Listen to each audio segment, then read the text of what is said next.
The sunlight warms the quiet suburban street in Richmond, Virginia, as Jasmine Carter steps out of her aging sedan, stretching her back after the long drive. Beside her, 8-year-old Amara jumps excitedly, clutching a stuffed bunny missing one ear.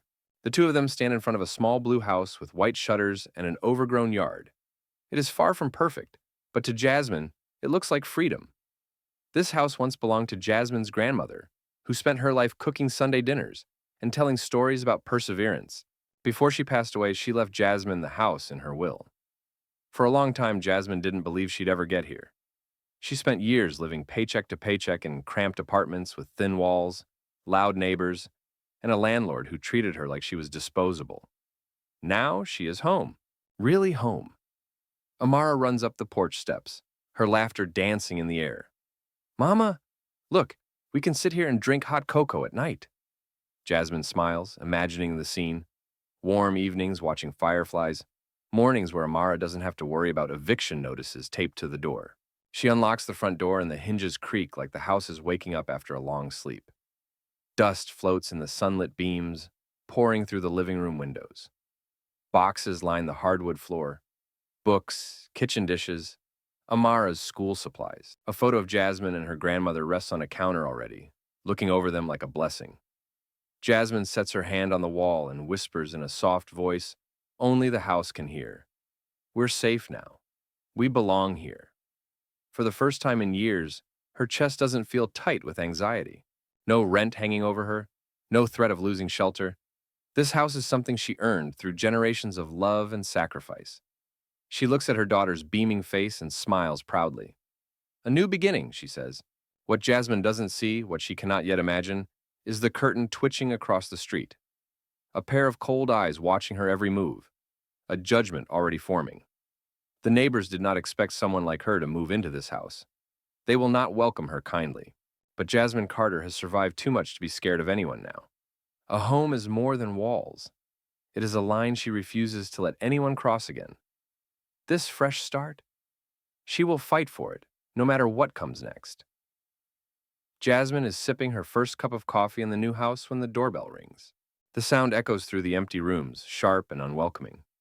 She wipes her hands on her jeans and heads to the door, expecting maybe a delivery or a friendly neighbor with a welcome gesture. Instead, she opens the door to two people who look like they stepped straight off a homeowners association brochure. Mr. and Mrs. Whitaker. Their postures stiff, arms crossed, lips pursed in matching disapproval. Their clothes are perfectly pressed, their hair perfectly styled, their expressions perfectly cold. Mrs. Whitaker speaks first, her voice sweet like artificial sugar. "Hello," she says, though nothing in her tone sounds pleased. "We just wanted to clarify something." Jasmine offers a polite smile. "Sure, I'm Jasmine. My daughter and I just moved in yesterday." Mr. Whitaker's eyes sweep over Jasmine's face, her skin, her simple clothes, the unpacked boxes visible inside. His jaw tightens. "Yes, we noticed." Mrs. Whitaker steps forward slightly, lowering her voice as though sharing gossip. "This house has always belonged to the Whitaker family. The previous owner, your grandmother, had no right to sell the property outside the family line." Jasmine blinks in confusion. "I didn't buy it. I inherited it. And I have the deed and will to prove it." But Mr. Whitaker's already shaking his head, dismissing her truth. "You'll need to vacate," he says bluntly. "We have a nephew who is looking at this house. He'll be moving in next week." A laugh escapes Jasmine, not from amusement, but disbelief. "You can't just decide that. This house is legally mine." Mrs. Whitaker's smile vanishes completely. "Well, our neighborhood has standards," she says, each word icy. "We protect our community's integrity." Jasmine feels the message beneath the message. She sees it in Mrs. Whitaker's narrowed eyes. She hears it in Mr. Whitaker's disdainful tone. "Not your kind. Not on this street." Mr. Whitaker pulls a folded paper from his pocket. A fake eviction notice typed in bold letters, stuffed into Jasmine's hand like garbage. "You have 1 week," he declares, already turning to leave. "We don't want trouble." Jasmine steps forward, anger rising. "You mean you don't want us?" They stop, but do not turn back. Mrs. Whitaker mutters over her shoulder, "Don't make this harder on yourself." Jasmine clenches the notice, crumpling it in her fist. Her heart pounds. Rage threatens to surface. But then Amara appears behind her, rubbing sleepy eyes and leaning gently on her mother's leg. Jasmine forces calm into her voice. Go back inside, baby. Mama's got this. The Whitakers walk away, convinced they've already won. Jasmine kneels and hugs her daughter. We are not leaving, she whispers fiercely. No one pushes us out of our home again. In her fist, the crumpled paper becomes a symbol of every battle she has fought to protect her child. She will not lose this one. The neighborhood looks peaceful from a distance. Manicured lawns, pastel houses, wind chimes swaying softly in the breeze. But for Jasmine, this place has turned hostile overnight. The first incident happens just before dawn. Jasmine steps outside to grab the newspaper and gasps. The mailbox is smashed, wood splintered like someone took a bat to it. Mail is scattered across the dewy grass. She feels eyes on her. Across the street, the Whitakers stand on their porch, sipping coffee, watching. When Jasmine meets their gaze, they simply turn away, smiling. Later that afternoon, a loud thud hits the side of the house. Jasmine rushes out to find a neighbor's dog tearing apart a bag of garbage dumped over her driveway. Trash is everywhere. Flies buzz. The dog's owner shrugs unapologetically when she asks what happened. Maybe if you kept your property tidy, this wouldn't happen, the owner says, then walks away. The message is clear. You don't belong. Leave. That evening, Jasmine discovers a bright for sale sign jammed into her front lawn. She yanks it up furiously, breathing hard. Her phone buzzes. A text from an unknown number. TikTok. 1 week left. Do the right thing and go. Jasmine's hands shake as she locks the door behind her. Fear and anger churn inside her like a storm. Amara watches from the living room, hugging her bunny close. Mama, why are people doing this to us? Jasmine sits beside her, pulling her daughter into her arms. There are people who think they're better than us, she says softly. But they're wrong. Amara blinks up at her. Are we going to leave? Jasmine cups her daughter's face gently, giving her the strongest smile she can hold together. No, baby. This is our house. We earned it. We are staying. That night, Jasmine lies awake listening to every creak and rustle outside, heart pounding with every unknown sound. She knows harassment when she sees it. Intimidation dressed as neighborhood concern. She's lived through worse. But this time, she has a child to protect. A future to defend. She opens her planner and circles a date in bold red ink. Court, Monday. They think she's weak. They think she can be scared off. They have no idea who they just challenged. Because Jasmine Carter has survived every hard thing life has thrown at her. This house isn't just walls and a roof. It is proof she refuses to start over again. And she is ready to fight for it, no matter how far the neighbors go. By Monday morning, Jasmine's nerves feel strung thin like fraying thread. The harassment hasn't stopped. If anything, it's gotten bolder. But today, she refuses to be intimidated. She drops Amara off at school with a reassuring hug and drives straight to the courthouse downtown. Her hands grip the steering wheel tight. Every mile feels like a step into a battle she didn't choose, but is determined to win. Inside the courthouse lobby, fluorescent lights glare off polished floors. Jasmine clutches a thick folder filled with her grandmother's will, property records, tax receipts, proof of what is hers. She approaches the help desk, voice steady despite the storm inside. I need legal support for a housing dispute. The clerk nods and directs her to a small office down the hall. The sign on the door reads, Michael Avery, Attorney at Law, Civil Rights, and Housing Protection. A good sign. Jasmine takes a breath and knocks. A confident, warm voice answers, Come in. Inside stands Michael Avery, a black attorney in his late 30s, with sharp eyes that miss nothing and a smile that instantly softens tension. His suit is sleek, his posture assured. Most importantly, his handshake tells Jasmine one thing. She is finally not alone. What brings you here, he asks, gesturing for her to sit. Jasmine explains everything, her voice cracking only once, when she mentions Amara asking why people hate them. Michael listens closely, not interrupting. His expression slowly shifts from professional calm to controlled outrage. When she finishes, he flips carefully through her documents. It takes him less than 30 seconds to find what he needs. He taps the official recording stamp on the property deed. This house is legally yours, he says firmly. No loopholes, no claims. Nothing they do can change that. Jasmine exhales shakily, feeling the weight lift, but only a little. So what do I do? They're threatening us, harassing us. They think I can't fight back. Michael smiles. Not the polite kind, but the kind that means someone is about to regret underestimating you. Then we show them you're not just staying. He slides the deed back to her, eyes steady and full of purpose. You're standing your ground. Jasmine feels something surge through her chest. Pride, strength, confidence. She thought she lost somewhere along the way. What's the first step, she asks. We file a protection order for harassment, Michael replies.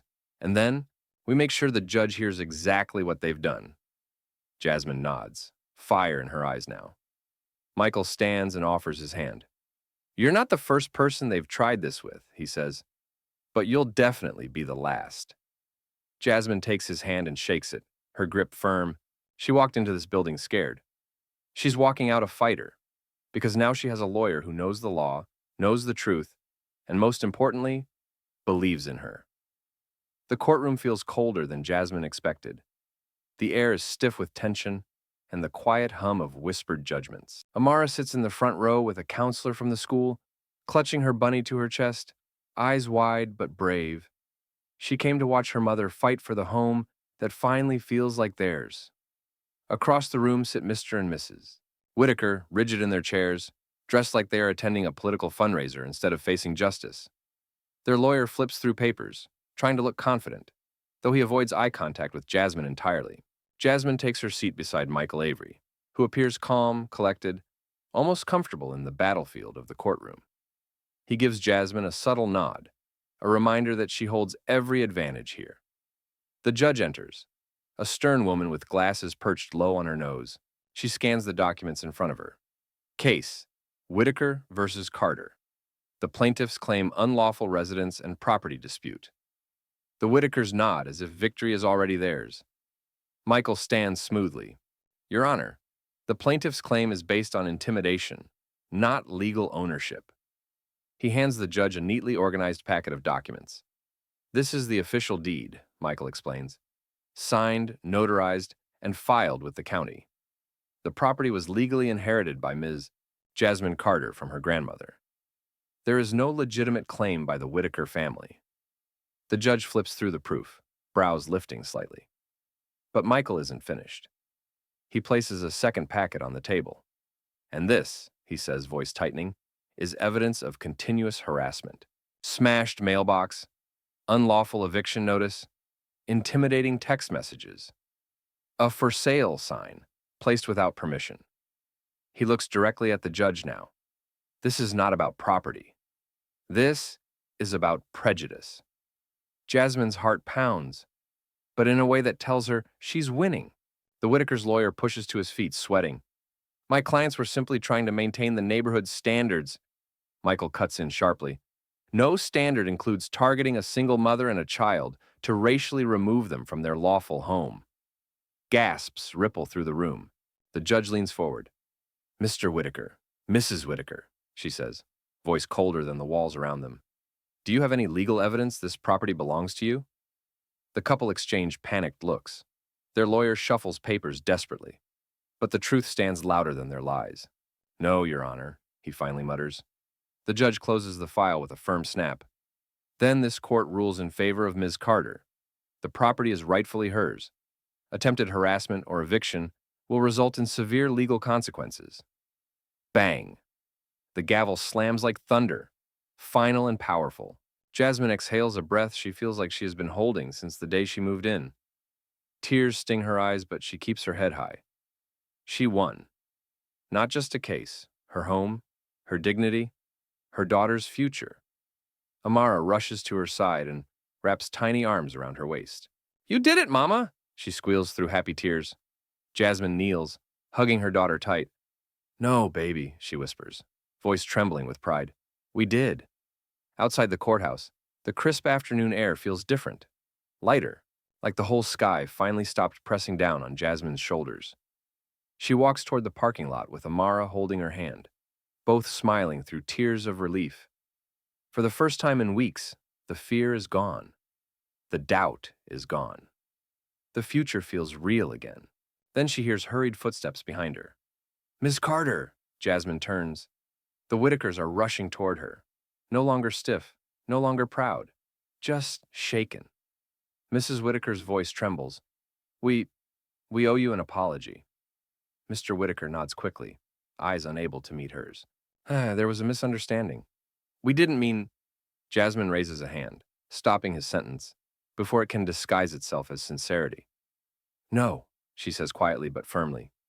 "You meant every word you said." Mrs. Whitaker swallows hard, shame creeping into her expression. We wanted what's best for our neighborhood." Jasmine steps protectively in front of Amara. "You wanted what was comfortable for you. You didn't think we belonged here because of how we look, or what you assumed about us." Mr.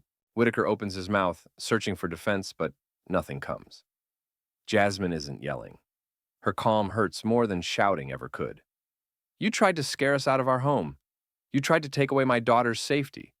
There is no apology big enough to erase that." Mrs. Whitaker lowers her head, voice barely audible. "We were wrong." Jasmine nods once. "Yes, you were." A long silence stretches between them. A silence where the Whitakers finally sit with the consequences of their hate. Michael Avery steps up beside Jasmine, arms crossed. "Any further harassment," he says, voice smooth but edged with warning, "and we will be back in court. You won't win next time either." The Whitakers retreat slowly, smaller now, humbled not by fear of punishment, but by witnessing the strength of the woman they tried to break. Amara squeezes her mother's hand.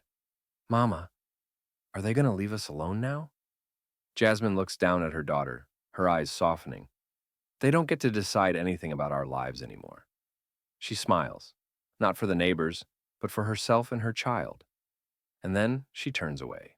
Because strong people don't stay haunted by those who tried to defeat them. They keep walking forward. Weeks pass. The neighborhood grows quieter, not because anything has changed visually, but because Jasmine has changed internally. She no longer flinches when she hears voices outside. She no longer worries about what people think when she steps onto her own lawn. Her smile's back, the real one. The harassment stops completely. People who once glared at her now awkwardly nod as she walks by. Fear has turned to respect, the kind earned through resilience and truth. Today, sunlight pours through the living room windows as Jasmine and Amara finish turning the house into a home. A fresh coat of paint covers the walls, cheerful yellow in the kitchen, soft lavender in Amara's room, bold blue in the den where Jasmine plans to build her sewing business. Moving boxes are gone, replaced by framed photos of family and a growing plant that sits proudly near the window. The air smells like home-cooked dinner and hope. Amara rushes to the front door. "Mama, come outside, hurry!" Jasmine wipes her hands on a towel and steps onto the porch. Amara beams with pride and points toward the brand new mailbox, painted clean and white, and on it, in bold black letters, Carter House. Their name, their home, their victory. Jasmine feels heat prick at her eyes. She crouches down and hugs her daughter tight. "This is ours," she says softly. "Forever." Inside, on the kitchen counter, rests a sealed envelope from Michael Avery. A copy of the court judgment and the legally reinforced deed, Jasmine Carter listed as sole and rightful owner. Stamped, approved, final. She picks up the documents and presses them to her chest, not because paper defines her worth, but because she fought like hell for what was promised to her. Standing on her porch, she breathes in the warm afternoon air, sweet and full of promise. The house behind her stands strong, no longer something fragile that could vanish with one knock at the door. Neighbors watch from their windows, quietly, respectfully. They know now. Jasmine belongs here. She earned this place. She's not someone to be pushed out or overlooked. She turns to Amara and takes her hand. "Let's go inside," she says. "We've got a future to build." They step back into the house, their home, with the security of knowing no one will ever again decide where they can or cannot live. Because Jasmine Carter didn't just win a legal fight. She claimed her right to exist without apology. Each brick in that house now carries the story of a mother's courage, a daughter's trust, and a victory written forever in their name. The Carter house. Rightfully hers. Eternally home.